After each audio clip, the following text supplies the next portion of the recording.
অসমত ভাবিবলৈ পাতিবলৈ কৰিবলৈ আৰু বহুত বেলেগ বেলেগ ভাল ভাল কাম আছে, চিন্তা আছে, কথা আছে। আমি সেইবোৰ ভাল কথা ভবা পতা আৰু কৰি যোৱাটো উচিত। এনেকুৱা ধৰণৰ বিতৰ্কসমূহৰ মাজলৈ নগৈ আন কথা ভাল কথা ভাবি পাতি কাম কৰি আগবাঢ়ি যোৱা উচিত। চাওক, দুটা বিষয়। অসমত যি ৬ জনগোষ্ঠীয়ে জনজাতিকৰণ বিচাৰি আছে, সদৌ অসম ছাত্ৰ সন্থাই ৬ জনগোষ্ঠীৰ জনজাতিকৰণৰ এই দাবীটোৰ প্ৰতি আমাৰ সম্পূৰ্ণ সমৰ্থন আছে। একে সময়তে আমি চৰকাৰক এই দাবীটোও জনাইছো যে বৰ্তমান যিসকলে জনজাতিৰ মৰ্যাদা লাভ কৰি আছে, তেওঁলোকৰ যিখিনি অধিকাৰ সেইখিনিও সুৰক্ষিত থাকিব লাগে আৰু সংৰক্ষণৰ ব্যৱস্থাটো এটা স্পষ্ট নীতিৰ আধাৰত আগবাঢ়ি যাব লাগে। এই কামটো চৰকাৰে কৰিব লাগিব। ৬ জনগোষ্ঠীৰ জনজাতিকৰণ কৰিব লাগে, সেই দাবীৰ প্ৰতি আমাৰ সমৰ্থন আছে। একে সময়তে যিসমূহে জনজাতি লাভ কৰা জনগোষ্ঠী আছে, তেওঁলোকৰ অধিকাৰ যাতে খৰ্ব নহয় আৰু সংৰক্ষণৰ নীতিটো কি হ'ব এটা স্পষ্ট নীতিৰ আধাৰত আগবাঢ়ি যাব লাগে। এই ক্ষেত্ৰত চৰকাৰে ফলপ্ৰসূ পদক্ষেপ গ্ৰহণ কৰিব লাগে, উদ্যোগ গ্ৰহণ কৰিব লাগে। আৰু ৩০ জনগোষ্ঠীয় সংগঠনৰ সভাখনৰ যিটো বিষয় উত্থাপন হৈছে, ৩০ জনগোষ্ঠীয় সংগঠন আমি কি ধৰণেৰে একত্ৰিত হৈছিলো তাৰ এটা পটভূমি আছে। ২০১০ চনত যেতিয়া NRCৰ পাইলট প্ৰজেক্টৰ সময়ত বৰপেটাত বাংলাদেশীৰ ৰক্ষকৰ ভূমিকাত অৱতীৰ্ণ হ'ব খোজা একাংশ লোকে বৰপেটা কাণ্ড সংঘটিত কৰিলে, যাৰ ফলত সেই NRC উন্নীতকৰণৰ প্ৰক্ৰিয়াটো স্তব্ধ হৈ গ'ল।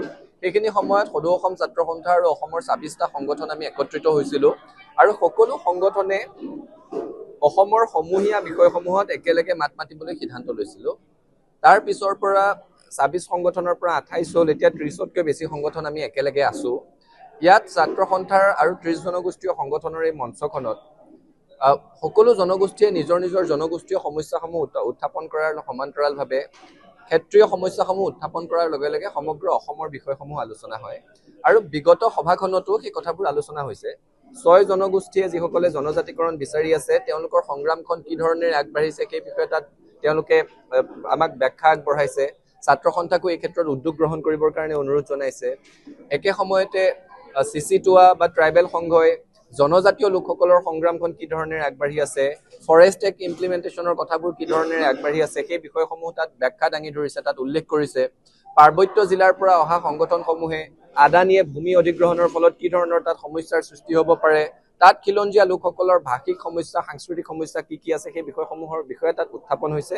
গতিকে সকলোৱে সমিল মিলেৰে সেই বিষয়সমূহ উত্থাপন কৰাৰ সমান্তৰালভাৱে সমগ্ৰ অসমৰ ভিত্তিত অসম চুক্তিৰ ৬ নং দফা যি বিপ্লৱ কুমাৰ শৰ্মা আয়োগৰ প্ৰতিবেদন আছে, সেই প্ৰতিবেদন কি ধৰণেৰে ৰূপায়ণ কৰিব পাৰি সেই বিষয়েও আলোচনা হৈছে। আৰু সকলোৱে এই প্ৰতিবেদন ৰূপায়ণ কৰিব লাগে বুলি ঐক্যমত প্ৰকাশ কৰিছে। আৰু অসমৰ খিলঞ্জীয়া জনজাতি, খিলঞ্জীয়া অসমীয়া আৰু অন্যান্য খিলঞ্জীয়া লোকসকলৰ স্বাৰ্থ সুৰক্ষিত হোৱাকৈ সময়ে সময়ে আলোচনা কৰি এই প্ৰতিবেদন কি ধৰণেৰে কাৰ্য কৰিব পাৰি সেই দিশত আগবাঢ়িবৰ কাৰণে ঐক্যমতত উপনীত হৈছে। গতিকে তাত কোনো ধৰণৰ আন কথা নাই, আমি সকলো ঐক্যবদ্ধ হৈ আছো, একেলগে আগবাঢ়ি যাব বিচাৰিছো।